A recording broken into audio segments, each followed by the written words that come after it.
pour nous parler des manifestations parodontales et affections dermatologiques à propos de 3 cas cliniques. Bonjour, honorable assistance. Toujours dans les thématiques de nos journées concernant l'approche globale du malade, je vais vous présenter un travail qui s'intitule Manifestations parodontales et affections dermatologiques à propos de 3 cas cliniques. Diapo, s'il vous plaît. En introduction, alors la prise en charge de patients présentant des maladies systémiques, en pratique dentaire en général et en parodontologie en particulier, requiert une approche particulière du malade et de sa thérapeutique. Cette approche particulière se fait par une collaboration étroite avec les différentes spécialités ayant pour objectif majeur une meilleure prise en charge. Nous allons vous exposer dans notre travail 3 cas cliniques au cours desquels des découvertes fortuites de maladies dermatologiques ont été faites et de leur prise en charge par les différentes spécialités. Diapo, s'il vous plaît. Pour le premier cas, c'est une femme de 46 ans, mariée, mère de 5 enfants. Elle a été orientée par un chirurgien dentiste installé à Ouadznati. Le motif de sa consultation est la présence d'une masse gingivale située au niveau du sexton antérieur supérieur, de la taille d'une noix, associée à un saignement provoqué et parfois spontané au réveil, une haleine fétide, un diastème entre les deux centrales et une mobilité dentaire. Ces symptômes sont apparus depuis 2 ans et se sont aggravés récemment. Diapo. Après un examen clinique minutieux et interrogatoire, la malade rapporte qu'elle est ménopausée et qu'elle présente une affection dermatologique qui se caractérise par des plaques cutanées sèches et non douloureuses au niveau des membres et une sécheresse des lèvres. La malade affirme qu'elle souffre de cette affection depuis sa naissance et qu'elle n'a jamais été traitée.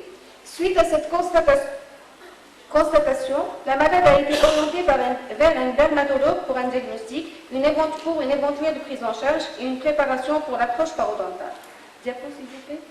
Le dermatologue diagnostique avec certitude une ichthyose congénitale sans atteinte organique. Par définition, l'ichthyose est une maladie dermatologique inflammatoire chronique qui se caractérise par des squames. Diapo. À l'examen endobuccal, la masse gingivale est de la taille d'une noix, de couleur rose bleutée, lisse, faible, au toucher et pédiculée. L'hygiène buccale, elle est médiocre, avec un indice gingival général, un indice de plaque plutôt généralisé de 2. Il est de 3 au niveau du secteur antérieur, comme le montre cette photo. Pour le parodonte profond, les valeurs de sondage varient entre 3 et 14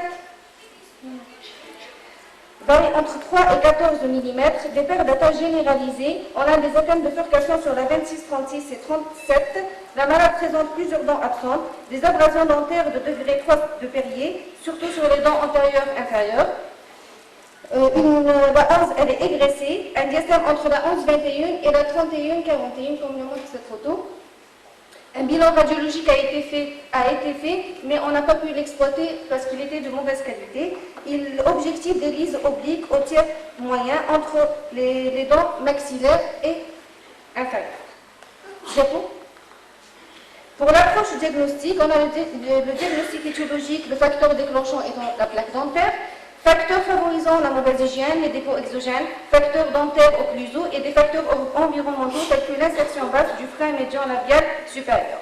Les facteurs aggravants étant le stress, les modifications hormonales et les affections dermatologiques la question reste posée plutôt. Diagnostic différentiel, se fait avec les parodontites à début précoce et les tumeurs malignes. Pour le diagnostic positif, il s'agit d'une parodontite chronique de l'adulte, un épi lisse et un traumatisme occlusal secondaire. Diapo, s'il vous plaît. Pour l'approche pronostic, le pronostic global, il est bon. Sectoriel, il est réservé au niveau de la 11-21. Diapo. L'approche thérapeutique, le traitement général lors de la prise en charge de la patiente, il va falloir tenir compte de son état psychique, l'état de stress, travailler en collaboration avec le dermatologue avant d'entreprendre toute intervention et prescription médicamenteuse. Une préparation initiale a été faite, information et sensibilisation de la malade, une motivation à l'hygiène bucco-dentaire,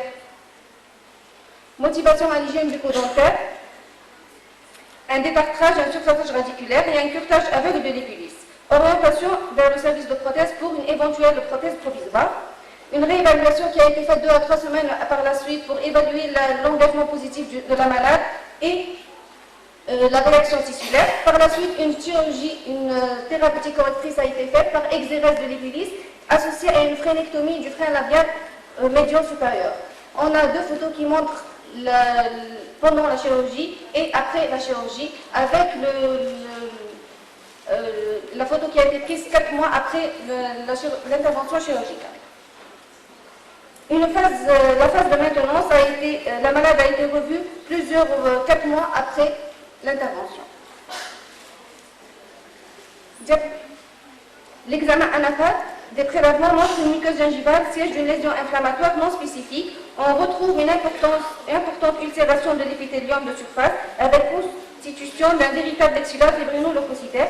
Le chorion sous-jacent est le siège d'un infiltrat diffus lymphoplasmocytaire, de remaniement fibreux et d'une congestion vasculaire. Ailleurs, des foyers d'ossification ont été observés. L'aspect histologique il conclut que l'aspect histologique est celui d'une épilyse fibreuse. Pour le deuxième cas clinique, diapo s'il vous plaît, il s'agit d'une jeune fille âgée de 33 ans, habitant Kharaza, c'est la périphérie de Annaba. Elle est au chômage. Le motif de sa consultation est un saignement gingival provoqué par le brossage et la mastication, ainsi qu'une sensibilité gingivale, toujours lors de la mastication et le brossage. Ces symptômes sont apparus depuis quelques mois. Diapo s'il vous plaît.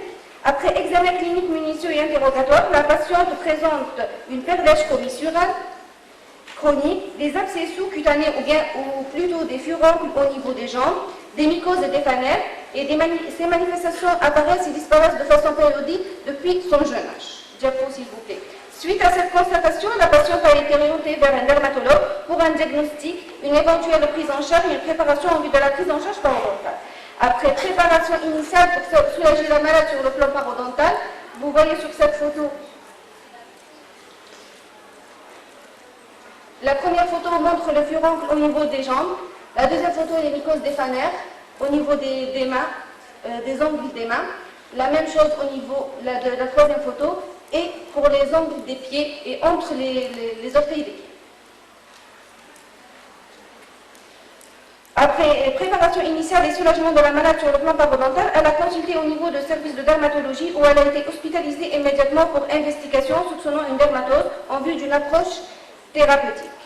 Diapo s'il vous plaît. Des prélèvements de l'exsudat purulent ont été adressés en bactériologie, identifiant le staphylocoque aureus comme agent pathogène. Des prélèvements des fanères ont été adressés en mycologie, mettant en cause le candida albicans. En attendant plutôt d'autres résultats avec les cultures, la malade est traitée sous surveillance.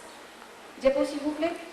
Pour l'examen endobuccal, l'hygiène elle est mauvaise. L'indice de plaque il est généralisé de 3. La patiente présente une absence de stomium. L'inflammation gingivale est généralisée avec un œdème assez important avec un saignement provoqué. Cette inflammation est beaucoup plus accentuée au niveau du secteur antérieur-inférieur. L'indice hémorragique il est de 4 au niveau de ces secteurs. Des récessions gingivales de classe 3 au niveau du secteur antérieur-inférieur. Comme le montrent ces photos avec une mauvaise hygiène et l'inflammation gingivale. Diapo s'il vous plaît. Pour le parodonte profond, les valeurs de sondage varient entre 2 et 4 mm.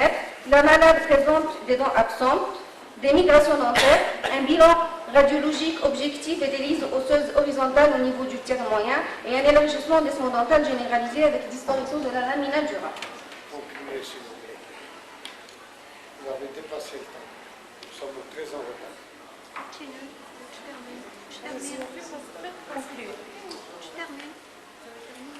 Non, il reste le troisième cas clinique, mais bon. Faites passer les diapos s'il vous plaît. Le diagnostic a été fait, il s'agit d'une parodontite creuse. Oui, diapos s'il vous plaît. Là c'est le diagnostic, le pronostic global il est bon. La malade a été hospitalisée, s'il vous plaît, diapos. Après préparation initiale, l'image. La malade a été hospitalisée et n'a pas pu être revue par la suite. Pour tout ce qui est thérapeutique correctrice qui sont envisagées par la suite, ce sont des greffes gingivales libres, qu'on préconise. Le troisième cas clinique, il s'agit d'un jeune homme de 23 ans. Il a consulté pour une hyperplasie gingivale, un gonflement gingival plutôt, au niveau du sexton 2 et 5. Diapo s'il vous plaît. Pour le bilan clinique, il a des manifestations parodontales, une pigmentation du faciès, macrokélite, douleur irradiante jusqu'à l'oreille droite.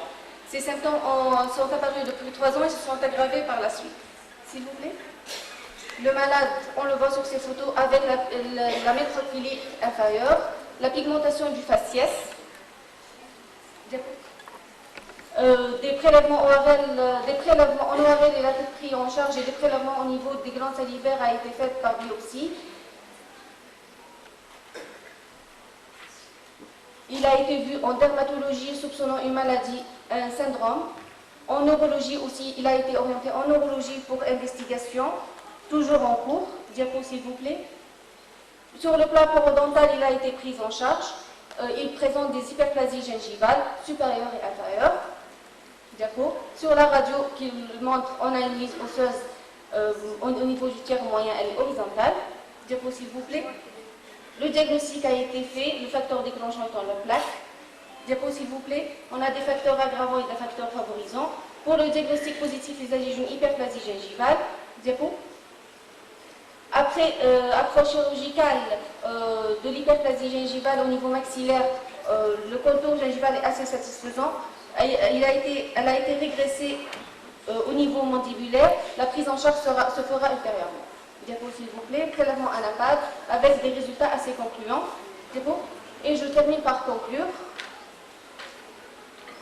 L'intérêt de cette étude est en premier lieu d'attirer l'attention du chirurgien dentiste omnipraticien de la nécessité d'un examen, d'un interrogatoire et d'un examen clinique minutieux et de l'importance de la collaboration des différentes spécialités dans un second lieu pour une meilleure prise en charge du malade sur le plan diagnostique, pronostic et thérapeutique. Merci de votre attention.